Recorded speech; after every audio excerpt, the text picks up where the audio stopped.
Let's talk a minute about the changes in the Scubapro poppet assembly in the 109 and later on in the G200 and the G250. The first poppet design is one I refer to as the Eraserhead. It was used for forever, and if you haven't taken your 109 apart in decades, then this is probably the one that's still in there. I call it the Eraserhead because of the shape of the second stage seat, and also it's fixed to it. You can't replace it. Over time, the rubber compound they use hardened up as well. You can see on this one, if I get it angled just right, you can see the deep groove that's in it. And even if you can find one that's new old stock, it's probably no good, and they really aren't worth messing with. It's one of those things that's best put aside for the history books or for future referral for stuff like this. The other part of the poppet assembly would have been the spring and the spring pad. So after the Eraserhead, they came up with a really good design and simple replacement. It's called the Duro Poppet. The good thing about it is you could still use your original spring pad and spring, but this has a seat that is replaceable on it. So the Duro Poppet itself is basically, the plastic carrier it never wears out, and you just replace the seat as necessary.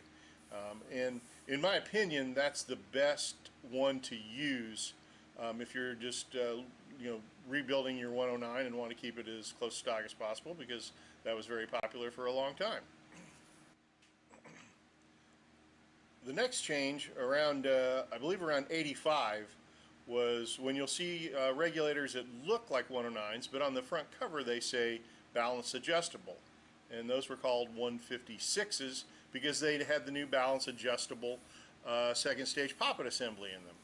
Now if you look at this one closely, it's very similar to the original Eraserhead, and this one's was new old stock, so it does not have a groove in it, but still it's hardened up and it would not be usable. Part of the balance adjustable was that there is an air passage all the way through here, get that angle just right, all the way through here, which went to a new spring and then into a balance chamber. So you will, I've also seen these in G200s and some G250s. If you find you have this seat in there, or this seat and carrier in there, keep your spring and balance chamber, and then you only need to look for an upgraded poppet. You don't necessarily need to replace the whole thing. The current and the newest version is referred to as the S-Wing poppet, and it will work in a 109, but it never came in one or a 156. This was used pretty well exclusively in the 200s and G250s. The balance chamber looks a little different than the one with the blue poppet. Spring's the same. The seat carrier is a little different, as the seat is replaceable on this one, and it's what is commonly referred to as a top hat seat. So you really end up replacing this, the O-rings, and you're good to go. It will work in a 109, but once again, in my opinion, the Duro Poppet works just fine in the 109, and it doesn't really need to go to the extra expense to use this. Hey, thanks for watching the video.